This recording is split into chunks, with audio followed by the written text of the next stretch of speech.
Welcome to this episode of the Investment Leaders Guidebook. I'm Keith Robinson, managing partner here at Focus Consulting Group. And in episode 7, we're going to talk about rewarding for the short and long term. This, of course, is that time of year when we have to create all of our bonus processes and approaches and so on and so forth. And we start to think about how performance will funnel into cash compensation. I'm fortunate to have with me today my partner, Bryan, who actually runs our reward and strategy practices. And so Brian's going to share with you some thoughts about what's the best way to think about rewards for both the short term, 2024, and the long term, 25 and beyond. So we're just going to dive right in here, Bryan. Welcome to the podcast. Thank you. Nice to be here. As always, good to see you. Um, Bryan, as we wrap up this year, what are some of the key pressure points that have been identified in the compensation market this year? Yeah, great question. There was an article in Fundfire this week about compensation, and for across asset and wealth management, it's slated to be up anywhere between 7 and 12%. Charting that data over the last couple of quarters, that percentage has increased. So if you're one of those firms that falls within that range, great. But what if you're not? What if you're a firm where your asset class is out of favor, or maybe your products mix is not aligned with the market and your comp is either flat to down? How do you think about rewards? And that's a lot of times the questions we get of we need to really build an approach that allows our firm to thrive in times of growth, in times of outflows, that allows us to retain our talent. And that has become really the key pressure point of how do we develop an approach that's unique, that speaks to who we are, that allows us to speak to the realities of who we are as a firm against the backdrop of what the market is telling all of us, and something we can get behind and get excited about. And the answer to that is, in this industry, unfortunately, we have focused too long on the extrinsic part, on the cash. And we focus on the piece that cash is king. And I will never sit here and tell you cash is not important because it is. And for us, and when we talk with clients, it's the extrinsic piece that gets folks in the door. But an extrinsic plan solely is one that will likely fail. And it really needs to balance the extrinsic and the intrinsic. The extrinsic piece, you got to get the cash right, and you got to get the cash off the table, the conversation about it. But you've got to have those elements. And I'm often reminded we spend a lot of time at work, whether in the office, virtually, or a combination. And you've got to like what you do and like where you are. And firms are starting to get to that point.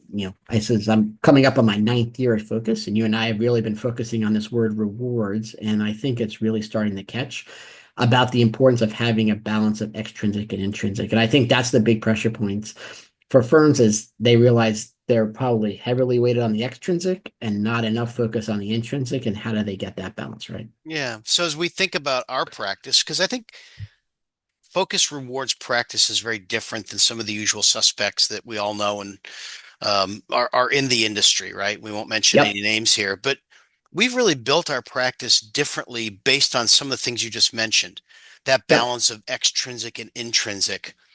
There are other things that are unique to the practice that we use when we create rewards plans for our clients. What are a few of the other foundational tenets that we think are the better mousetrap, for example, in how we reward our talent?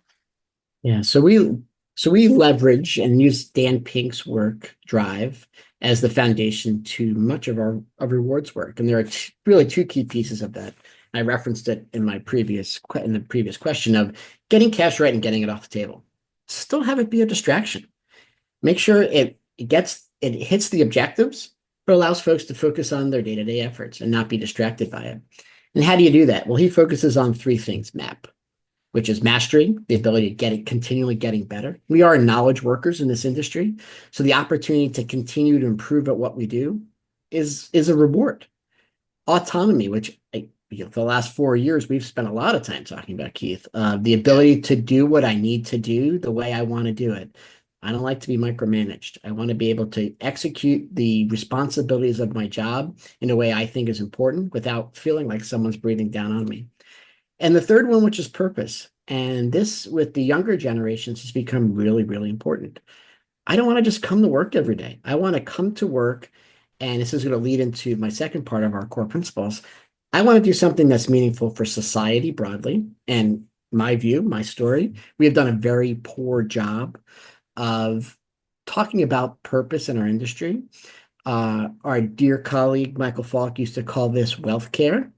And we do a very poor job of using that as purpose. This is an important part of people's futures and where they want to be when they retire. There's a lot of purpose in what we do, whether it be on the asset or wealth management side. And folks want to feel like they're part of it. So they want to feel like what they're doing at the firm is important and what they're doing for society is important. So it starts for us with the foundation of Dan Pink. And then we subscribe to three core principles: fair, transparent, and simple. So the fairness part is if I'm at a plan, should feel like it fairly compensates me for the value I'm providing for the firm. If it doesn't feel fair, that erodes trust, and then it starts to bleed into other elements like culture. So that's a key element.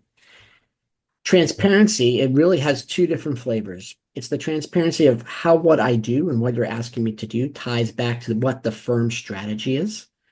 So that's key part because that goes back to the mastery piece and the purpose piece of I don't want to just come in and dig a hole and fill it back in every day, as you always say.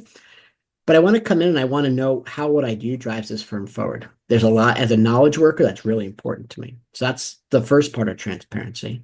The second part is understanding my goals and how it drives my rewards. I want to know that at the end of the year, I'm being rewarded. So this also ties back to fairness. You've asked me to do things that tie back to the strategy, and what I'm getting is a result of how I've executed on those things every year. And we have that conversation throughout the year. So that's the transparency piece. The simplicity is just as it says. Unfortunately, we as an industry have think the compensation, I will use that C word here intentionally, has to be complex. And as you well know, we've gone with some very complicated firms, some quant firms, who developed a compensation scheme they couldn't even understand. So simple is great. There's a beauty in simplicity. It also helps to drive trust. So fair, transparent, and simple. Now, what we often see is the transparency piece is the one that's most frequently violated. Folks have a plan. They may feel fairly compensated and they may think it's simple, but they don't know how it ties back to this firm strategy, nor do they understand why they get what they get. And that creates problems. So when we look at fair, transparent, and simple, we evaluate the plan at the very beginning of the assignment. You and I evaluate our response, our thoughts, our recommendations as we're going through it. And then we make sure we check the boxes on the back end. And all of this holistically has to fit in within that scope of the balance of extrinsic and intrinsic. And I'll say, when I started in the industry now over 20 years ago, that extrinsic part was probably the emphasis on it was probably 70%. The intrinsic was 30. I'd say probably now it's 50-50 because cash is important, don't get me wrong, but they want to be somewhere where they're going to be developed, where they're going to get feedback, where they're going to be in a culture they are excited to be there. They're going to be with coworkers they want to spend time with. So we look at it not solely from a dollars and cents perspective, but more holistically from what it means in the growth of an individual. Yeah, so you mentioned a moment ago when your bonuses are flat. So I know the report that you're referencing talks about, for example, the real estate sector right now, Yep. anticipated bonuses will be flat, flat to down, recognizing that other active management organizations, bonuses may be up 7 to 12%. Okay, fine. That means that the real estate sector in particular may struggle a little bit this year to retain talent. Okay. So let's talk about intrinsic for a moment because Mhm. extrinsic is simply the cash and it's easy to get the cash. The question becomes, what are the most important elements that you've seen in your work with clients that are intrinsic and that keep people in their chairs? Yeah. So in the research we do with clients on rewards, the number one reward of those surveyed they want to see most improved is professional development.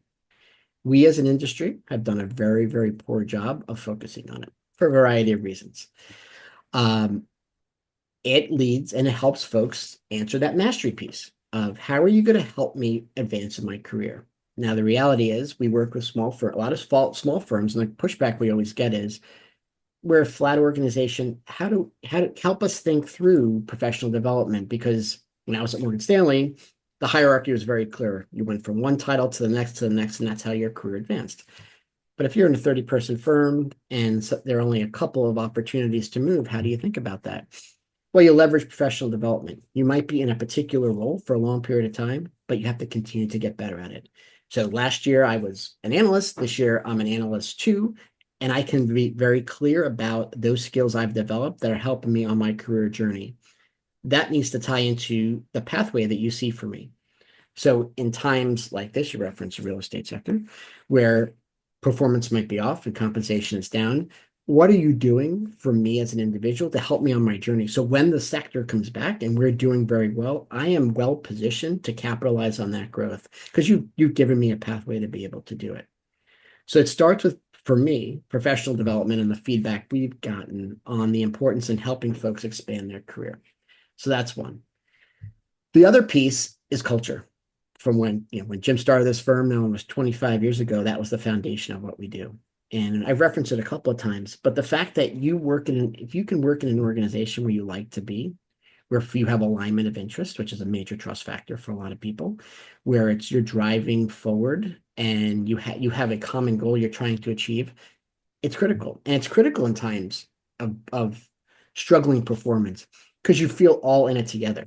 You don't feel as if you're going in 55 different directions and I'm fighting this battle by myself.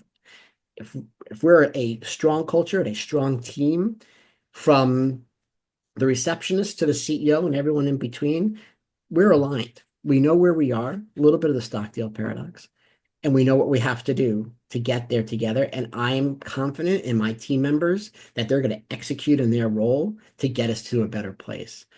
And that's the other part, is the element of culture. The third part I'll say from the intrinsic, and we've had a lot of conversations around this, is feedback. And feedback takes on a lot of different shapes and sizes, especially this time of year. But folks want feedback, especially the younger generations. They want to know how they're doing and how they can progress. Again, that goes back to the mastery piece.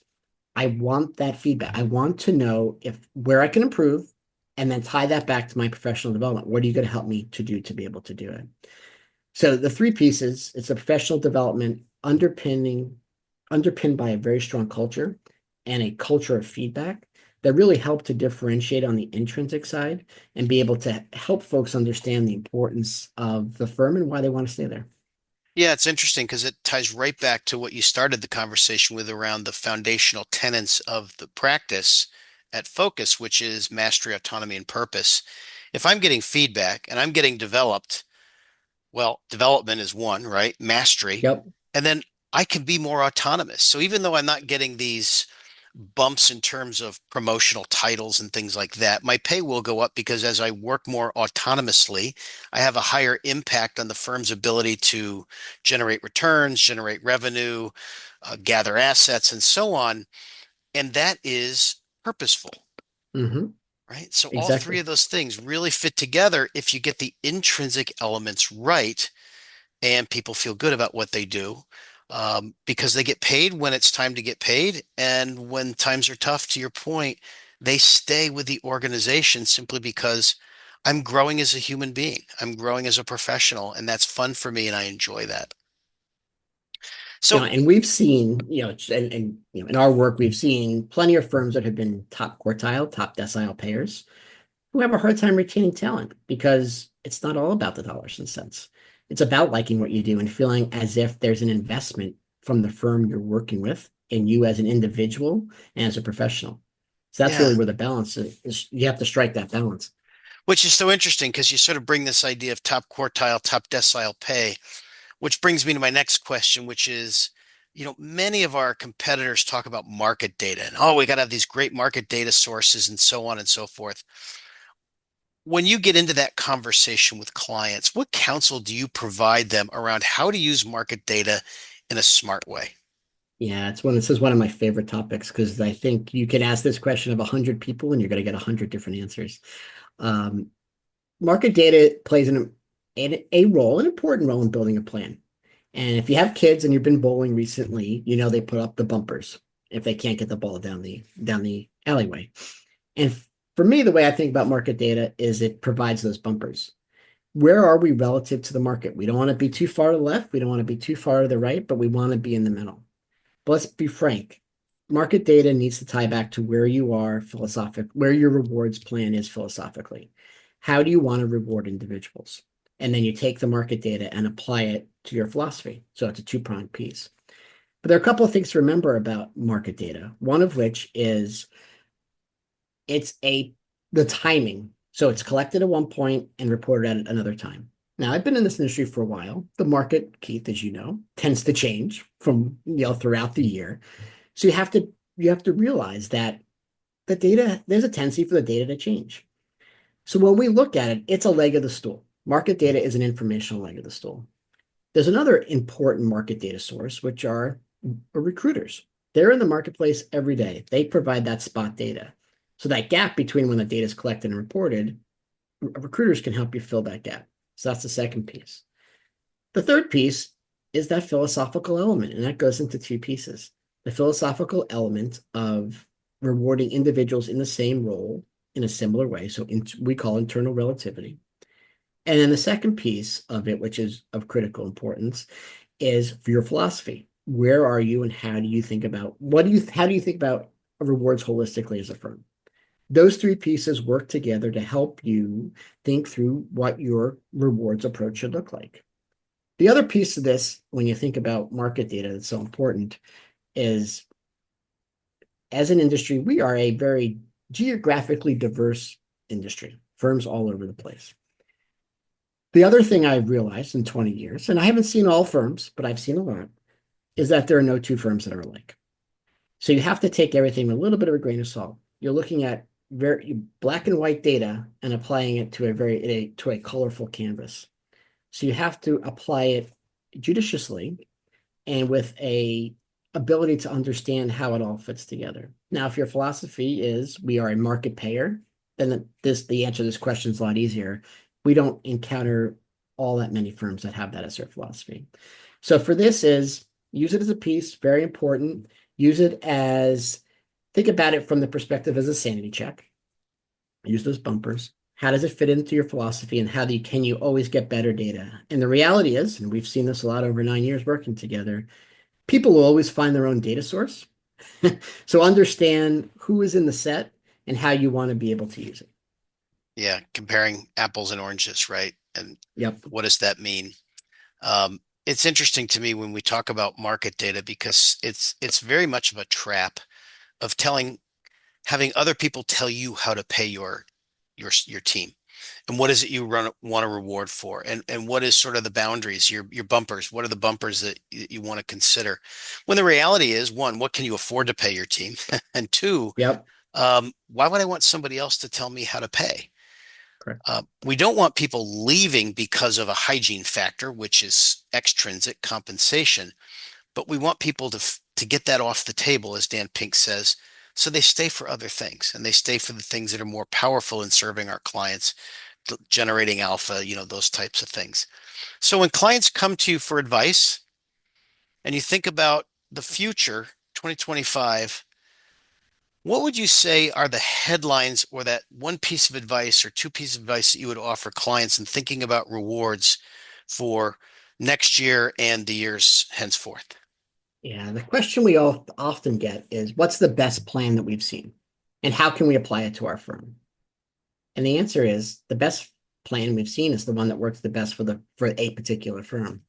To go back to our first question, especially in times of stress, folks take a step back and look at their rewards plan, look at across the fence, think the grass is greener, and how can we copy what that other firm is doing? Because they're obviously killing it. And the reality is a rewards plan has to support several things. It has to support your mission as an organization. It has to support your vision as an organization. It has to support your culture. We talked about culture earlier. And it has to support your culture, your strategy, those four pieces. Now I'll go back to something I said a few minutes ago. I haven't seen all firms. I've yet to see two firms where all four of those elements are like. So the reality is the best plan for your firm is a bespoke plan for your firm that focuses on all four of those elements. Don't worry about what other firms are doing because they're doing what's best for them. Utilize the tools you have. You can use the market data, you can use the recruiter data, but think about who you are as an organization and the type of rewards plan you want to support. Now, for us, our approach is one of wisdom of the crowd. So what we want to do is we want to be very clear between decision rights and input rights, but everyone that's impacted by the plan has the opportunity to share their thoughts about what they like about what they have, what they would change, and what they'd like to see in the future. That gives you a pretty good base of understanding of where you want to go as an organization. That allows you to build that unique plan because you take all the pieces, you take the what's going on in the market, you take the feedback you're getting from those being rewarded, you take as a leadership team what you want to do, and you put it all together and what that helps you to form is a very nice puzzle that looks very unique to you that supports your mission, your vision, your culture, and your strategy. So my biggest piece of advice as firms think about rewards for next year is don't be tempted by looking over the fence. I can promise you the grass is definitely not greener, and sometimes it might even be dead. But think about it holistic. Instead of looking over the fence, look internally. Look about what look to what you want to do as an organization and how can you affect change in your own plan by building upon your own core principles. Yeah, that's great. Great advice. And something to think about that you're creating now a plan that can be evergreen and it's not something that is static or subject to the changes in the marketplace, such that you have people who will tell you, I want more, right? Get Yep. it off the table. Make sure you get it off the table and give them other reasons to be there, right? Why am I coming in every day? I'm coming in every day because this is an apprentice model and I grow and develop because what we do is meaningful, because I get to do what I get to do the way I want to do it within certain parameters, obviously. So that to me is far more powerful than, well, I come in to earn $10 a day, Correct. right? Absolutely. Well, this has been fascinating and a lot of fun. Of course, you and I can always get very propeller heady about this sort of stuff. So Sure can. we'll end it here, but thank you for joining me today, and I appreciate your time. Again, Bryan Kozlowski, who runs the Focus Consulting Group's rewards and strategy practices, my partner, and I'm delighted that we are working together on solving people's rewards problems now and into the future. Thanks Absolutely. everybody for joining us. Thanks again, Bryan. We'll see My you all down pleasure. the road.